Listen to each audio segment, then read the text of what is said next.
chipsynth SFC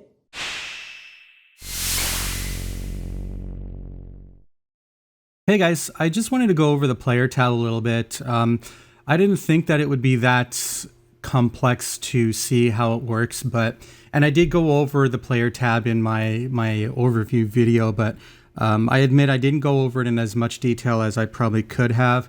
I thought it spoke for itself.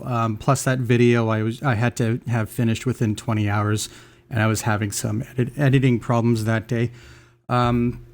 So yeah, I didn't go over it in too much detail, but I thought most of the features spoke for itself. Apparently, I was wrong because the first week of release for chipsynth SFC, there were so many questions sent in about how do you do this or how do you do that.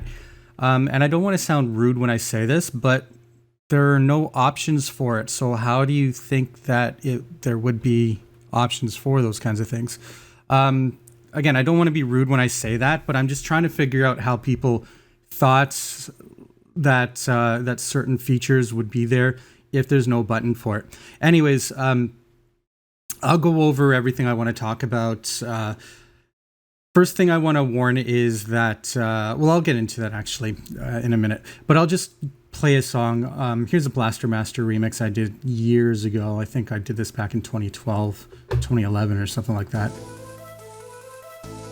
So you can hear the music playing back. First thing I want to make clear is that the player is bare bones for a reason. It's not designed to be an overly complex SPC player. There are free tools out there that are way more complex than this one. And that's by design. I mean, as you can see, the name of the program is called, or the VST rather, is called chipsynth SFC. And I don't want to, I'm sounding condescending when I say this, but it's synth, it's not player, it's not chip player SFC. You didn't pay $40 for the best SPC player on the market. And I guess that's the whole point that I want to get across, is that this is designed to be able to play back music as if it would sound on real hardware, because again, it's bit perfect playback. But it's basically all it's got is the tools that help you rip the samples for making the music that you want to make. Now, yes, it doesn't have all the tools that you may want, but most of them are there. And for any of the ones that you might want that it doesn't support, I'll try to give you some free alternatives so you know where to look. They work very well in conjunction with this, so yeah. Here's another Blaster Master remix. First thing you gotta see is that, yes, you can mute each channel. So if you don't want to hear channel 1, channel 3, channel 5, you can mute individual channels. You can also mute the echo. So if you want dry sound, there it is, it's dry, or if you want the actual echo to play. Or if you want to hear only just the echo, my computer's lagging a bit. Well, I guess it doesn't play just the echo because it still has to get the channels, the sound from the channels. You can also skip between SPC files if you're playing from an RSN or a zip file. You can't do it on solo SPC files because it's not programmed that way. It's just a design choice that they made when they designed the player. Yeah, so you can solo channels and you can listen for specific sounds you might want to grab. So this grab button grabs, say, whatever sample was in sample slot, or channel 6 rather. So if I click grab, you're going to see it in there. Actually, it doesn't, I guess there was nothing on that channel. What if I grab channel 1? Yeah, so you get the strings. So the strings were on channel 1. If I want to grab the echo from that song, I click grab echo. And there, bam. If this was a Final Fantasy SPC and I wanted to make an FF6 remix or something, I already have most of the settings I need to make a nice string song. The grab button also grabs the ADSR. The song I was playing back used gain envelope, which it doesn't grab. So for instance, if you're trying to grab, what's a good song in FF4 that uses an envelope? Let's say the bass in the battle theme. So you can hear there's a little bit of decay in there, but if I click grab, it won't grab the decay of the bass. And the reason is because it didn't technically use ADSR. I mean, Final Fantasy IV was one of the weird ones where it used something called a gain envelope, which allowed the software to be able to control the volume of the sound.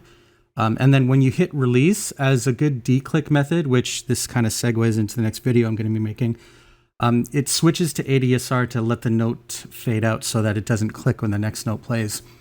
So that's the only time it's going to use ADSR, but you really have to get lucky to grab that because, again, it's between every single note. So if I slow this down, you can hear how the notes don't just play into the other. It stops before the next note plays.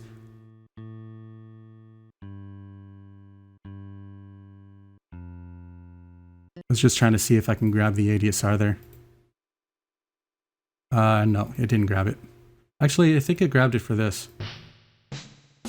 Actually, no, that's a percussive. But anyways, you get the point. So you can grab the samples with their ADSR. Final Fantasy IV and that other Blaster Master remix I had don't use ADSR. That's why I didn't grab them. Those are the unique features, but I want to be very clear.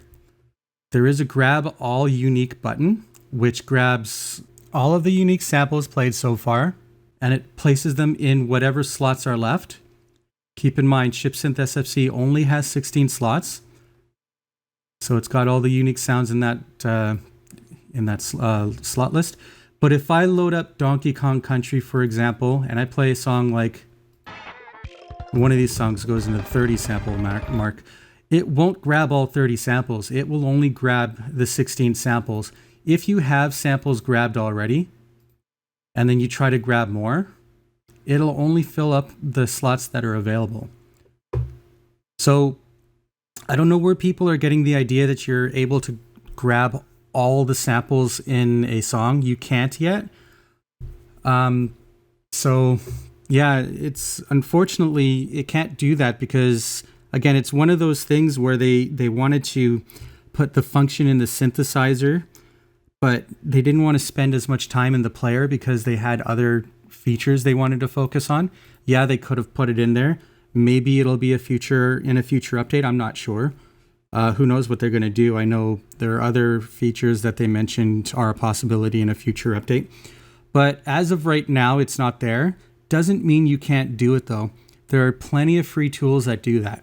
So if you want to grab all the samples out of a song, for example, there's a free tool called SPC tool, which you can load an SPC or even just a full game's samples into, and then just rip all of them out. Then save them to a folder, and all you have to do is click the Set User folder, direct chipsynth SFC to that folder, and bam, they're all there in your own personal library. It's very easy to just grab them yourself out of a separate tool.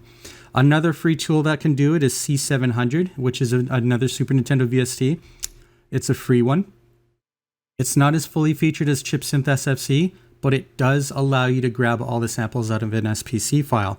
The other thing is it doesn't let you save all of them at once. So there you go. There's a free tool that does what you want it to do, but it doesn't do it in bulk. So you have to save every single sample one at a time. So SPC tool will probably still be your best bet in that regard. There is another tool called VGM Trans, which is basically a tool that rips MIDI sequences as well as rips all the samples and puts them into a sound font, an SF2 file. DLS, which is Microsoft DirectX's sound bank format in the past, Direct Music, I think. It only rips sequences from drivers it supports. So, for example, Nintendo's is NSPC, or Squaresoft's is Akao or Akao, however it's pronounced. So those are plenty tools. There's plenty of tools to do what you want to do. The next thing I want to talk about, actually, let's talk about that bug. So right now, there is a bug with most music systems that use channel priority. For example, channel priority is a technique that was used to be able to get the most out of very limited polyphony. So if you have a game like, for instance, Super Turrican 2, see if I have the SPCs here. Super Turrican 2. You know I downloaded it, but I can't find it. That's okay. Earthworm Jim is a good example, and I know I have that one right here. There we go. So, channel priority is a method for being able to swap your samples on the fly to be able to play the next note or the next sample in the same channel if that channel has free, like isn't playing a voice. So it's a good method, for instance, if you have a game that's wanting to allocate 6 channels to the music, 2 channels for the sound, so that, you know, you don't have instruments getting cut out. But yeah, instruments when you're playing a sound effect that don't get cut out and things like that. The problem is it's confusing the algorithm at the moment. So Plogue might be having this fixed by now. I'm not sure by the time this video goes out, it may or may not be fixed. But it's something to watch out for. Currently, you might have trouble with ripping those samples. So SPC tool is going to be your only option at the moment. Next point, you cannot rip MIDI files from the SPC from this player window. It's impossible. The SPC file format is a... Let me stop that song, it's very distracting. Let's play something a little bit lighter.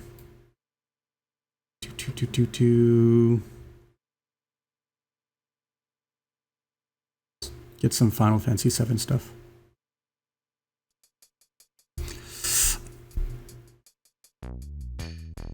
Okay, so the SPC file format is basically a rip of the MIDI, not the MIDI, the musical sequence data in the game itself. It rips the driver, it rips the memory out that the SPC 700, which is the Super Nintendo sound chip, and how it plays it. So it's not, it is a MIDI, like it is its own MIDI style sound, or in some cases it uses MML, and I don't want to explain what that is right now. You can go Google search it. But basically, it is a sequenced format that plays back in real time.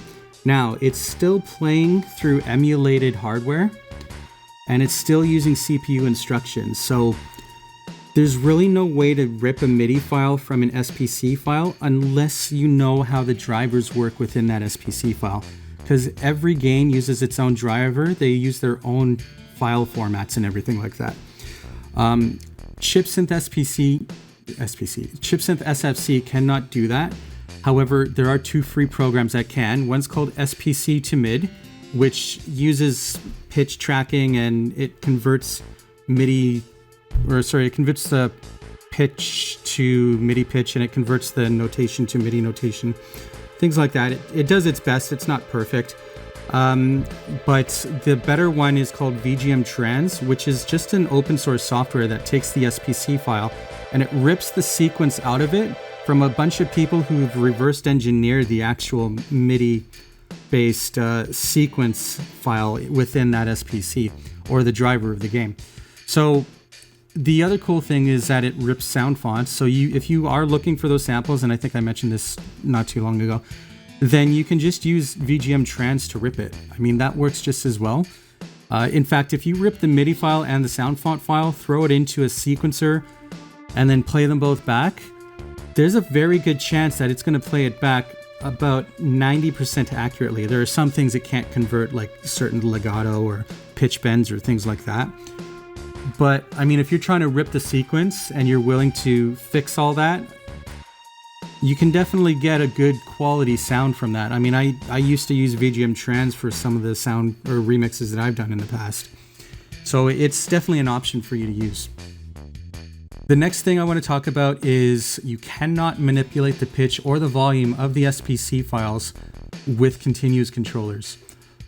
That's an amazing feature I never would have thought of, but I don't know why somebody would want to do that. I mean, if you're trying to manipulate a song in real time, you can use VGM Trans and convert it to a MIDI file. But those continuous controllers are mapped to things like the matrix menu. It's mapped to the synthesizer. So you're not really able to map it to the player. I mean, I guess you could, but I guess my point is, like, what's the feasibility in doing that? There's really no point. So yeah, I don't want to downplay that suggestion, but it's not really something that a player would want to do. I mean, no other SPC player does that, right? Okay, so the next point is you can't seek back and forth. I talked about what an SPC file was. It's mostly just a set of instructions that are playing back in sequence from emulated CPU. I probably butchered that explanation. There's probably better explanations out there. Feel free to correct me in the comments. I wouldn't be mad or anything. But yeah, there's no seeking because that's another feature that they could have spent hours on working on that they wouldn't have spent hours working on for something in the channels menu, for example, or something in the matrix menu that wasn't working properly because they spent all their time trying to add a feature to the player. So it's not that it's not there because they couldn't do it. They totally could have. They just didn't want to spend their resources and their time doing something that only maybe a good minuscule fraction of their audience would actually use or things like that. Like, again, this is a synthesizer. This isn't a player, right? So the the seeking rather, can be done. Technically, again, it's not a MIDI file. So if you're seeking, you're going to be fast forwarding to the point where it seeks to, or if you're rewinding, it's not technically rewinding. All it's doing is it's starting the song over and then seeking to that point. Winamp and SPC Play and Kiro Nico, those are really good SPC players, and they all do it that way.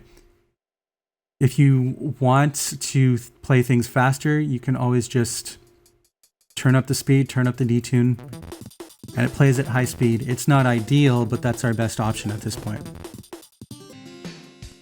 So the other thing that it does is it grabs all the echo effects.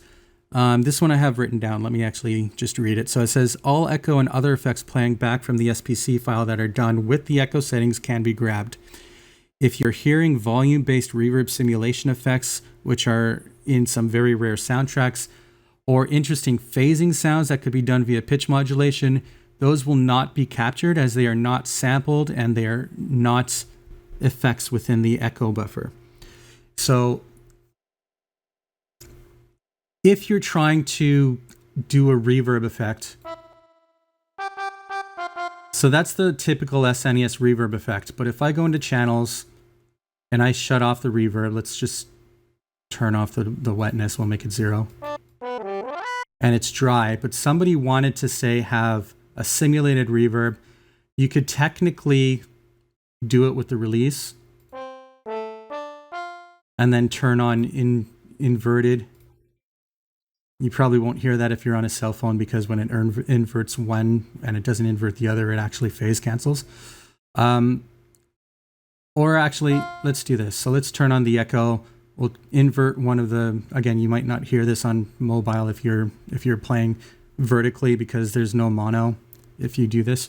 But you can invert one of the wet channels, turn up the wetness just slightly, turn the feedback up, and then you get some really neat pseudo reverb effects. However, again, be very careful with your inverted sound because once you sum it to mono, those inverted sounds go bye-bye. But yeah, the player, if the sequence has that, the player won't capture it. Those are sequenced effects. You'll have to learn how to do those on your own. Maybe we'll have a video on that in the future. I'm not sure. What else?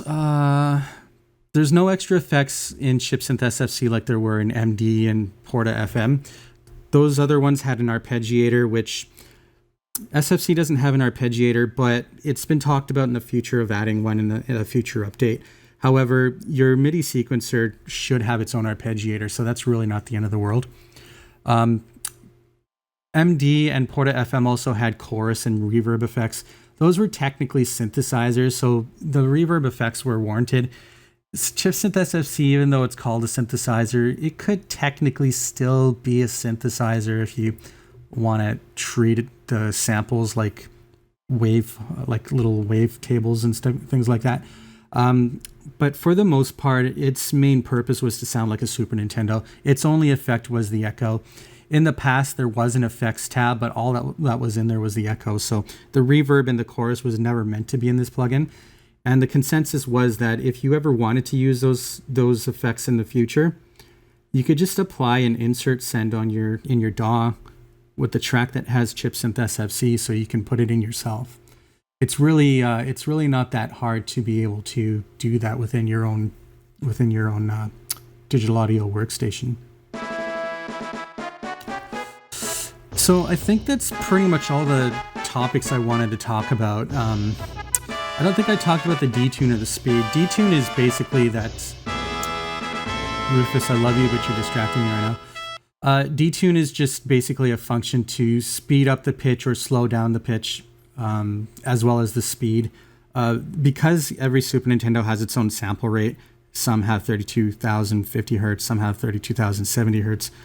I don't know, check out David's video on that, PLG David on YouTube. He has a great video going into how chipsynth was researched and how it was developed, and the fact that they found out that every SMC, I can't even speak, every SFC or Super Famicom or Super Nintendo has its own playback sample rate, possibly because of the diode inside of it, or I guess they don't use a timing crystal in that. And this was just a way of simulating it. The speed is just a playback speed dial. I know I just demonstrated it before, but you can make things play 2 times faster. That sounds like somebody just subscribed. Thank you for subscription. I don't know who you are because I didn't have the notification up. But yeah, those are nice little features to have. If you can't seek, at least you'll have the speed up feature so you can get to where you're trying to be. Okay, I think I'm going to call it there. The last time I recorded this video didn't go through. It was about 22 minutes. This one's about 22 minutes. I thought I'd be able to make it faster, but I was ranting too much. But I want to thank everybody for all the love that you've given me in the past week. I mean, I don't get paid from Plug. I do all this out of the goodness of my heart. I do it because I want to beta test their software. I want to make sure the product is amazing out there. As David once said, he can tell how passionate I was about the Super Nintendo sound. C700 is a great tool to use for free, but SFC just makes my life 20 times easier. That's why I love it so much. Most of the features that I wanted are in there. There are some that are still not in there, but who knows, maybe they'll be added in the future. But I mean, the stuff that's there is amazing. Like, there's no other plugin currently that does all this stuff. Like, what VST do you know plays SPC files, rips samples, and has its own sample library, right? Like, currently there's nothing else on the market that does that. So this is a really cool product that you can play around with to make that authentic SNES sound. And I'll be 100% honest, I'm very biased towards the Super Nintendo music. I really wanted to hear more Super Nintendo music out there. That's one of the other reasons why I did all this, because I want to hear some cool new music from some of those musicians and composers that we used to love when we were kids.